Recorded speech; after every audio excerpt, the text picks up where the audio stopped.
All right, let's talk about something that when I was reading this book, I was captivated by human ability to become creative. Right, this book explore the creative aspect of a human being, and through all my life, I always express my uniqueness through some type of form of expression of an art or creative outlet, right?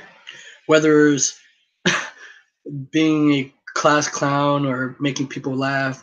Because when you're making people laugh, it's a certain way of creativity. When you're thinking of a new way to project a reality, it's creativity. So today, this is a great book for any artists or anybody to create something special for themselves, right? Human beings, whether you think you're not creative, you are. People don't believe it. I mean, as a child, you know, I have a nephew, and I'm observing how he explore his world. Right? He's creative. He's tasting things. He's touching things.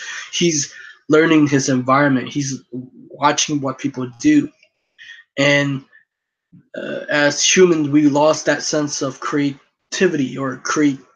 Like, I don't know what happened to human beings that they grow older. I don't know what happened. For me, I always have this sense of imagination. When I was little, maybe about 7, I remember it all started when I was either 6 or 7 back because our family moved a lot when I was little. And I remember we lived in this house. It was a really beautiful house that either was government house, I don't know, but it was a living room. And I remember I used my imagination and I projected out playing sceneries in my imagination, and I walked. In the normal average people, it would seem crazy to them, right? If I just go to a store or somewhere and I just stood there and talked to myself, people would say I need to go to a mental hospital because it's not normal. But the problem is people talk to themselves all the time. And that's crazy, right? We use, because I was watching, um, I'm, see, for right now, I'm reconnecting with myself because I give a lot of energy to people.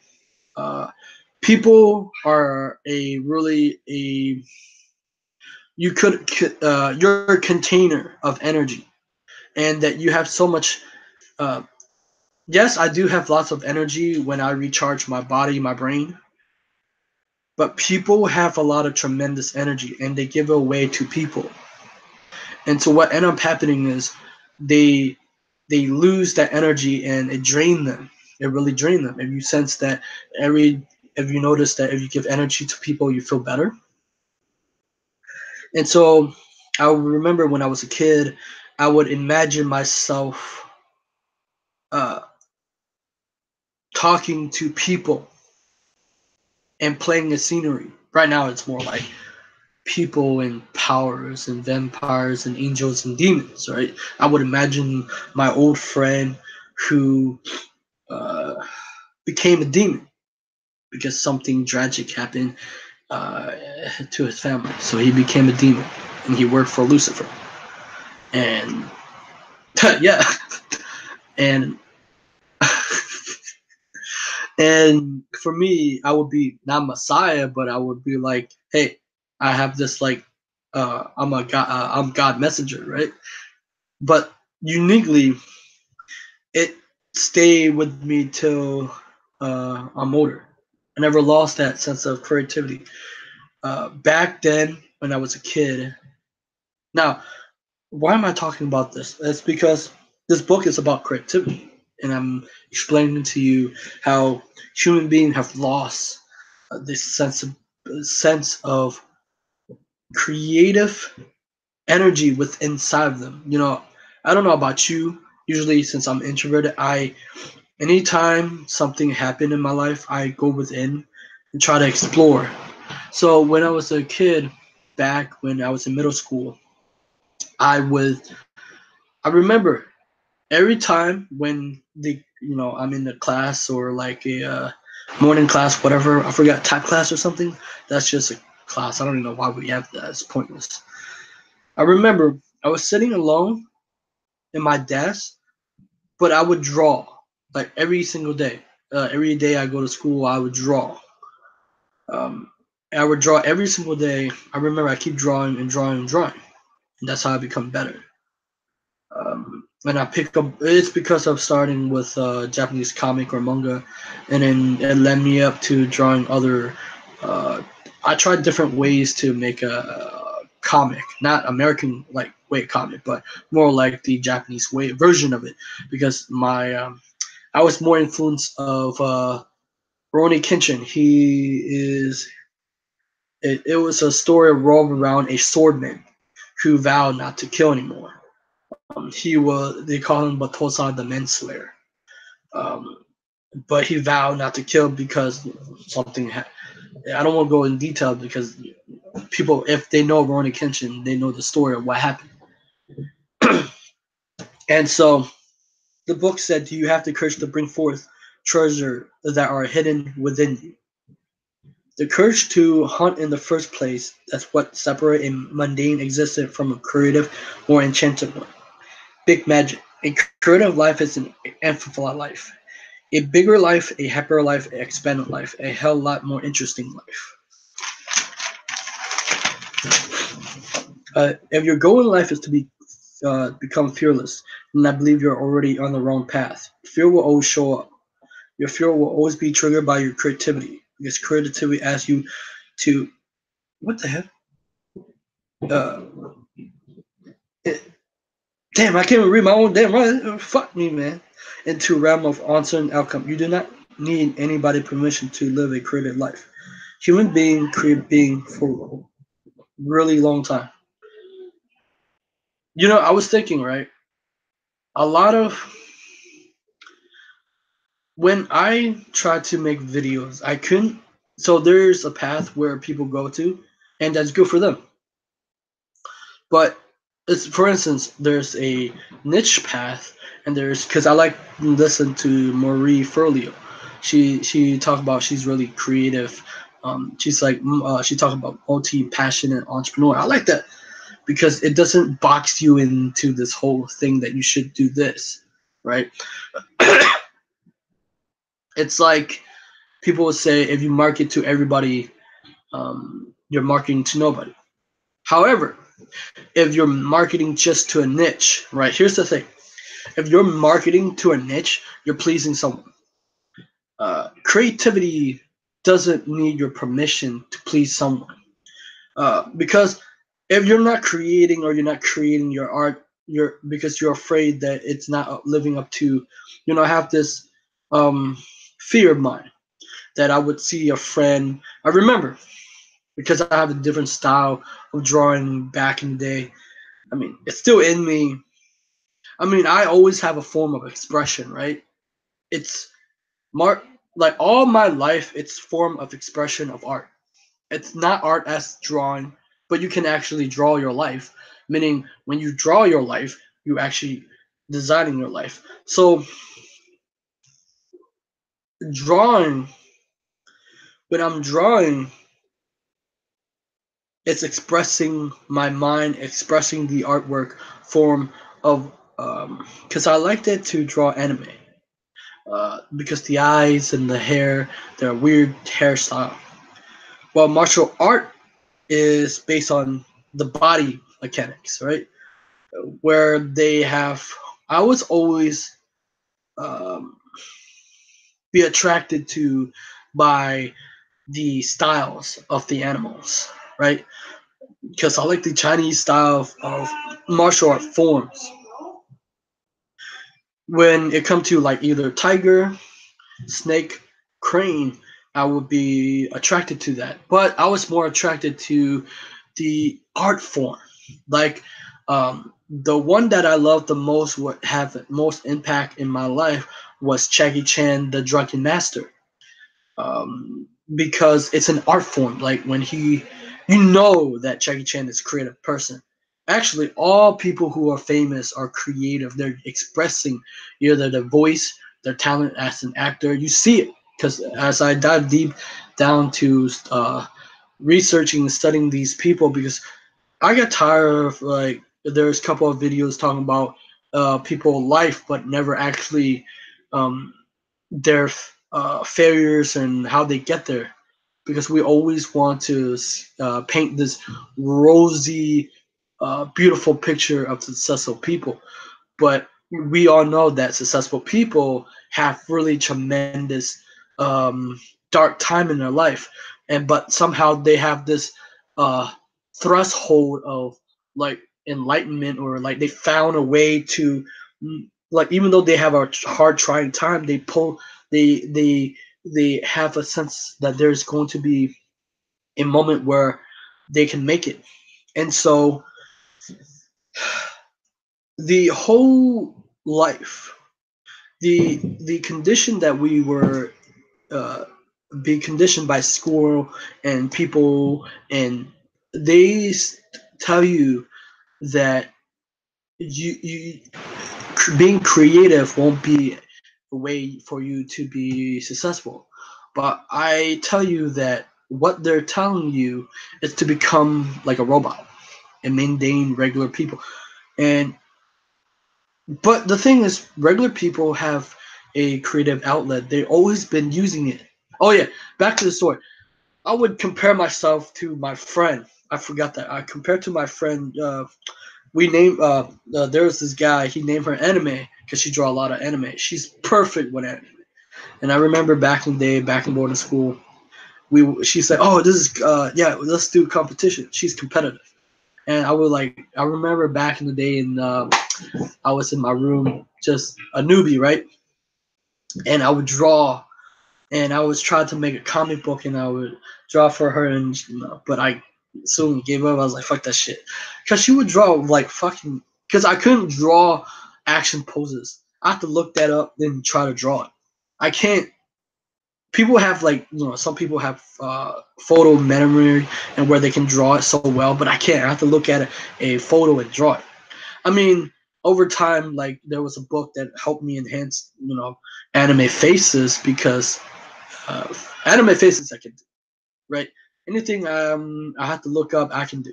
I can't really I can come up with if I just let it draw a doodle, but I can't. Um, okay, entitlement. So a lot of people have this word entitlement, and they have really negative connotation. I was watching uh I was watching a lot of um, uh, Tom Bilyeu interviews of incredible people, and they use their intelligence in a way. People talk about millennials, right?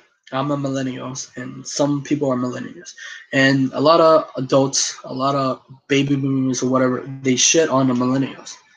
I'm not as entitled as most millennials are, but whatever. You don't know their circumstances. You don't know what people went through.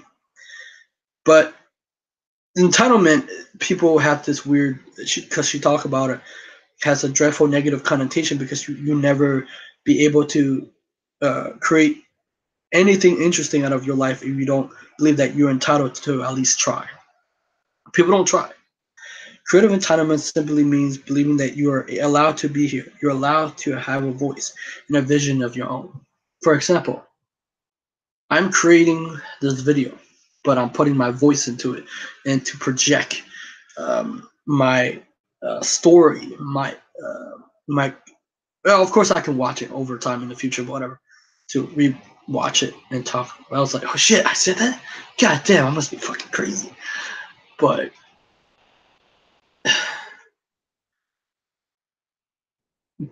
in a way, we have in society, in corporate world, in the corporate environment, companies, they become automaton. They become a robot. They become like fucking machines. I don't want to become a cookie cutter. That's the fucking thing that I don't want to be. Why would you want to be a cookie cutter? Just be like assembly line, being like everybody else. First of all, you and I are unique, and everybody said that we all agree, right? But we don't understand it to a degree that every circumstances, everything that come in contact with us, the book that we read, or if you don't value reading, that's fine. I realize you can't force people to read if that's not their core value. At first, it was never my core value. I value something really differently. Um, but it's because I guess over time, because I listen to entrepreneur stuff, and it read well. Actually, Les Brown. It started with Les Brown, where he talked about read a book for inspirational stuff, and it started a habit like that. That's why. And so what ended up happening is we don't try.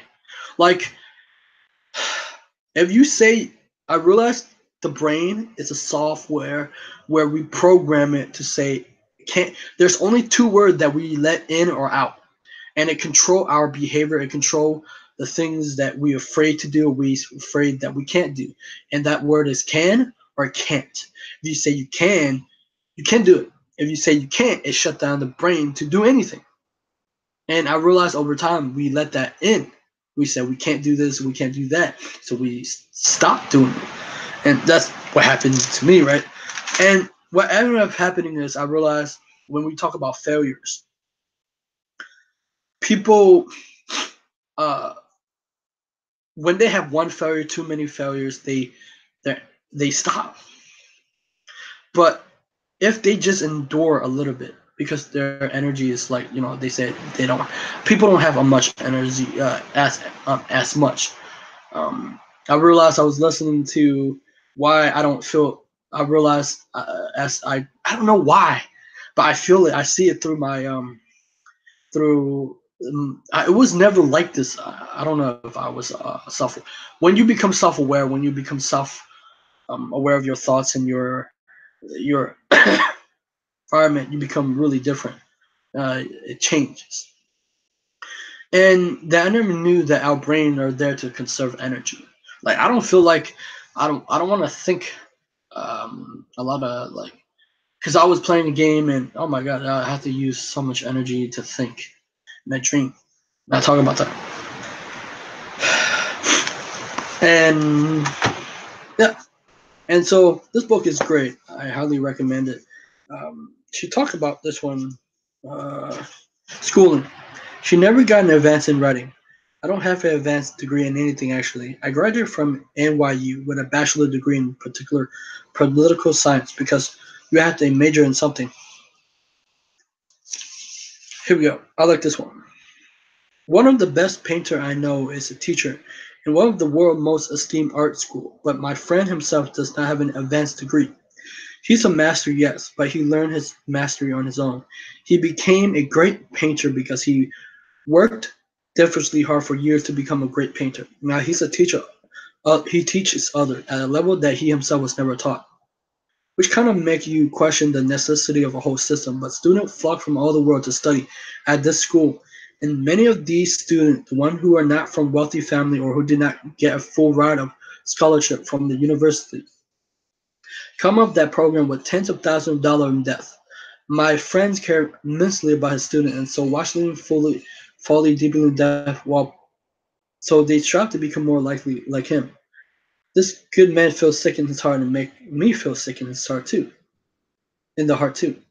When I asked my friend, why did they do it? Why these students mortgage their future so deeply for a few years of creative study? He said, well, the truth is they don't always think it through. Most artists are impulsive people who don't plan very ahead. Artists by nature are gamblers. Gambling is a dangerous habit, but whatever you make art, you're always gambling. You're rolling the dice on the slim odds that your investment of time, energy, and resource now make might pay off later in a big way. That somebody might buy your art work, you might become successful. Many students are gamblers. Their expensive education will be worth it in the long run. I get this. I always been creative impulse too. It comes from territory of curiosity and passion. I take a leap and gamble with my work all the time, or at least I try to. You must be willing to take risks if you want to live a creative existence. But if you're going to gamble, know that you're gambling. And this one I love the most. Which one? Here we go. I like this one the most. When we look at your work, whatever your work may be, we will want to feel your youth. That fresh and sense of recent arrival here. Be generous with us and let us feel it. After all, for many of us, it has been so long since we stood where you are now. Stand. If you are older, trust that the world has been educating you all along. You already know so much more than you think you know. You're not finished. You're not finished yet! Pick up the pen, pick up the art pen and draw. You're merely ready. At the certain age, no matter how you've been spending your time, you have very likely earned a doctorate in living. If you're still here, if you survived this long, it's because you know things. We need you to reveal to us what you know, what you learned, what you have seen and felt. If you're older, chances are strong that you may already possess absolutely everything you need to possess in order to live a more creative life.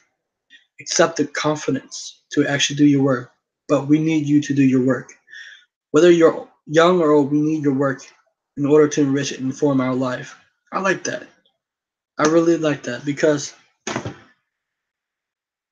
whether we're old, we're young, we always have something to offer to people. I know, of course, for a fact that my friends, every time we interact, he's learning from me and I'm learning from him. But there's good and bad things that we can learn from each other, right? From our experiences, from wisdom, from knowledge, whatever it is, whether it's a book, courses, whatever, or life experience that you can offer. Put it out so we can learn.